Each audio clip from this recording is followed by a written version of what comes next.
이건 대중의 심리 요인에 의해 변동되기 때문에 데이터 구하기도 어렵고 그래서 예측도 어렵고 재현은 더더욱 어렵다고 얘기했습니다. 결론적으로 데이터를 통한 정량적인 집값 전망은 거의 불가능하다고 봐야 합니다. 그럼 아파트는 어떤 성격의 자산이냐? 이 두 가지 성격의 중간 정도에 위치한다고 볼 수 있습니다.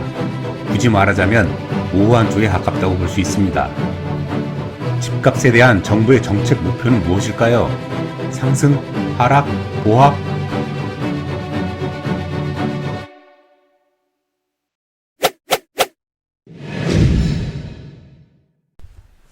본 컨텐츠는 안목을 키우는 시리즈 영상 중 EC, 시장 데이터 읽기 편입니다. 제 영상 중 내 집의 필요성에서 마지막에 집값 전망에 대한 주제로 얘기하겠다고 예고한 바 있고 굉장히 어려운 얘기입니다만 나름대로 생각을 정리했으니 도움이 되시길 바랍니다.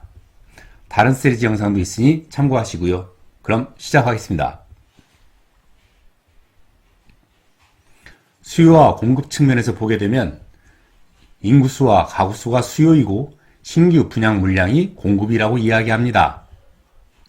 집값이 장기적으로 하락하게 될 거라고 주장하는 사람들의 주요 논거는 인구는 감소하고 있고 고령화되어 구매력은 크게 떨어지고 주택보급률은 이미 100%를 넘어서 더 이상 집이 필요 없을 거라고 합니다. 반면에 집값이 조만간 다시 요동치게 될 거라고 주장하는 사람들은 경기 침체기에 공급이 원활히 이루어지지 못하고 있어 몇 년만 지나면 공급 부족에 시달려서 다시 반등할 거라고 합니다. 양쪽 다 일리가 있는 주장이고 앞으로 정부 정책의 방향에 따라 그 방향성이 결정될 거라고 예상을 하기도 합니다. 그 일례로 23년 나온 규제지역 축소, 특례 보금자리론, 종부세 완화, 청약 자격 완화, 전매 완화 등 수요를 진작시키기 위해 정부가 대책을 발표했죠. 하지만 여전히 시장 반응은 추가 하락만 둔화시키는 수준입니다. 사실 집값에 영향을 더 주는 큰 요인이 있음을 감안해야 합니다. 수요 측면에서는 유동자금이고요. 공급 측면에서는 기존 주택의 매도 물량입니다. 그런데 이것은 시장 참여자의 심리와 밀접하게 연관이 되어 있어서 조금 오른다 또는 오를 것 같다고 하면 유동자금이 일시에 몰리고 기존 매도 물량을 다 걷어들이게 되고 가격이 좀 떨어진다 싶으면 유동자금은 순식간에 빠져나가고 시장에 급매물은 쏟아져 나오게 되어 상승 속도나 하락 속도가 걷잡을 수 없이 되죠. 더군다나 집단 심리의 전이는 최근의 정보 속도만큼이나 빠르게 퍼지기 때문에 그 방향성을 선제적으로 예측해서 움직이기는 매우 어렵습니다. 정부 정책으로 일부 심리를 변화시킬 수도 있지만 정책의 실제 효과는 시차가 발생하거나 내성이 생기기 일쑤입니다. 특히 중요한 정책 중 하나가 금리인데 요즘처럼 금리는 국제적으로 연동되어 있고 경기 전반과 맞물려 있어서 부동산 가격 조정만을 위해 쉽게 조절하기도 어려운 요인입니다. 그럼 결론적으로 집값은 어떻게 되거냐? 수요와 공급에 있어서 가구수와 분양 물량보다는 유동자금의 흐름과 매도 물량이 훨씬 큰 요소이고 이건 대중의 심리 요인에 의해 변동되기 때문에 데이터도 구하기 어렵고 그래서 예측도 어렵고 재현은 더더욱 어렵다고 얘기했습니다. 결론적으로 데이터를 통한 정량적인 집값 전망은 거의 불가능하다고 봐야 합니다. 그래서 어떻게 해야 한다? 일반론에 의한 장기 집값 전망을 해보고요. 미시경기 흐름에 따라 매수 타임을 잡는 것이 현실적입니다. 첫 번째로 이 집이라고 하는 자산의 성격을 봐야 합니다. 자산은 크게 가치 산정이 심플하고 명확한 자산이 있고 그렇지 않은 자산이 있습니다. 명확한 자산의 대표적으로는 채권, 상가나 오피스 같은 수익형 부동산, 그리고 주식 같은 것이 있습니다. 국채나 회사채와 같이 약정 수익률에 따라 그 가치가 명확하고 상가나 오피스 같은 수익형 부동산은 임대료를 기대 수익률로 나누면 가치가 산정이 됩니다. 주식도 PER, PBR과 같은 지표로 산정해보면 주식 가치를 알 수 있고요. 따라서 이런 자산은 가치 등락 요인이 정량적이고 그에 따른 매수, 매각 시점도 어느 정도 선정이 가능합니다. 반면에 예술품이나 골동품, 비트코인, 골드바 같은 자산은 그렇지 않습니다. 가치 등락의 이유가 매우 정성적이고 사람들의 가진 돈의 양, 심리에 따라 움직입니다. 그에 따른 매수, 매각 시점의 선정도 명확하지 않습니다. 그럼 아파트는 어떤 성격의 자산이냐? 이 두 가지 성격의 중간 정도에 위치한다고 볼 수 있을 것입니다. 굳이 말하자면 모호한 쪽에 더 가깝다고 볼 수 있습니다. 왜냐하면 실거주 가치에 사회적 가치, 상승 기대 가치, 안식처로서의 가치 등 정성적인 가치가 상당 부분 포함되어 있다고 여겨지기 때문입니다. 그래서 다른 데이터에 의한 분석보다 돈의 양, 사람의 심리가 더 중요한 요소입니다. 다만 경제가 계속 성장하는 한 돈의 양은 지속적으로 증가할 것이고 화폐 가치 대비 실물 가치는 상대적으로 올라가는 것은 전 세계 공통이니 전반적으로 가치가 올라가는 것은 자명한 일입니다. 두 번째로 정부 정책의 기조를 보면 힌트를 얻을 수 있습니다. 집값에 대한 정부 정책의 목표는 무엇일까요? 상승, 하락, 보합? 실은 모두 아닙니다. 물가 상승률에 대비해서 약간 높은 수준을 유지하는 것이 가장 이상적이라고 판단합니다. 왜냐하면 건설업 경기가 국가 GDP에서 차지하는 비중이 상당한데 집값이 내리거나 또는 오르지 않고 그대로 있으면 주택 건설 경기는 탄력을 받을 수가 없기 때문이죠. 이 점을 명심하고 있어야 합니다.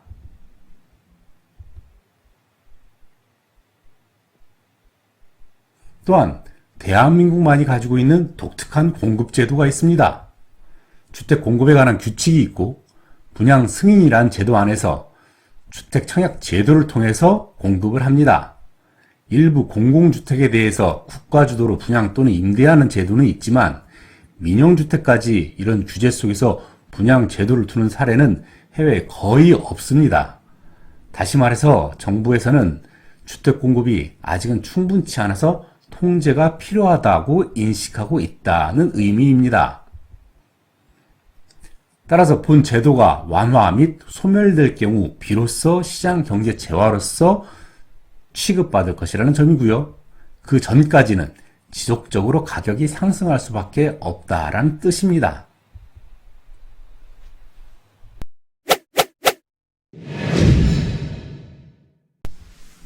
세 번째로 기본 데이터인 주택보급률을 보겠습니다.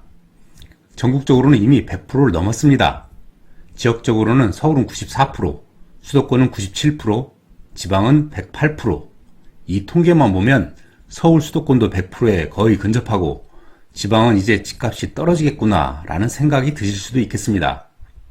하지만 그 주택이라는 것의 구성을 보면 선호도가 높은 아파트의 비율은 절반 정도밖에 되지 않습니다. 그래서 좀 더 괜찮은 주거시설을 찾는 수요는 여전히 30% 이상 남아있다고 보는 게 합리적일 것입니다. 그러면 미시 경기 흐름에 따른 매수 타임을 어떻게 잡아야 되는지 말씀드려 보겠습니다. 앞서 얘기했듯이 40년 장기 매매 지수 추세선을 보게 되면 우상향하는 모습을 볼 수 있습니다. 그래서 어느 시점을 놓고 보더라도 10년 이상 롱텀 주기로 봤을 때 집값이 내려간 경우는 없습니다. 다만 이런 꼭지점에서 사면 버티는데 지치게 되고 산 것을 후회하게 하게 되기 때문에 기왕이면 이런 저점에서 사고 싶은 게 모두의 바람일 것입니다. 그래서 장기 추세 속에서 단기 파도를 잘 탈 줄 알아야 하겠습니다. 앞서서 아무리 장기 우상향 추세라 하더라도 단기 파도를 잘 타야 선택에 대한 후회도 없고 지치지 않는다고 했습니다. 그래서 실거래, 시세, 심리지수 같은 관련 데이터는 자주 들여다봐야 합니다. 하지만 이런 데이터는 생성 과정의 특성상 실거래가 거래량은 신고 및 공개기간에 시차가 있고 계약 후 해약분은 또 있음을 감안해야 하고요. 시세도 실제 매물과는 조금 차이가 있을 수도 있습니다. 또한 심리지수도 광역단위 설문조사에 기반하기 때문에 국지성 변화 캐치에는 한계가 있는 것이 사실입니다. 따라서 직접 발로 뛰어서 정보를 얻기를 추천드립니다. 타겟 지역의 중개업소 중 친한 업소 한두 개는 만들어 놓으십시오. 정보에 공짜는 없습니다. 자주 가서 커피도 사고 가끔 밥도 같이 하면서 친해두시길 권합니다. 어느 정도 친분이 쌓여 대화를 나누다 보면 중개사가 직감하는 경기 변화 징조나 중개업소로 걸려오는 전화량, 문의 내용 등에서 변화를 느낄 수 있습니다. 거기에 가끔 중개업소 공동매물로 등재시키기 어려운 급매물이 나오는 경우도 있습니다. 이를테면 아파트 시세 하락이 두려운 부녀의 압박 같은 이유로 있을 테니까요. 그렇게 잡는 몇천만 원짜리 싼 급매물은 아무에게나 쉽게 오지 않은 아주 절호의 찬스인 것입니다. 중개업소는 조용히 빨리 처리해서 좋고 매수자는 싸게 잡아서 좋고요. 그리고 신규 분양 모델하우스를 주기적으로 방문하다 보면 주택 수요자들의 전체적인 행동 양식 변화가 눈에 보이기 시작할 것입니다.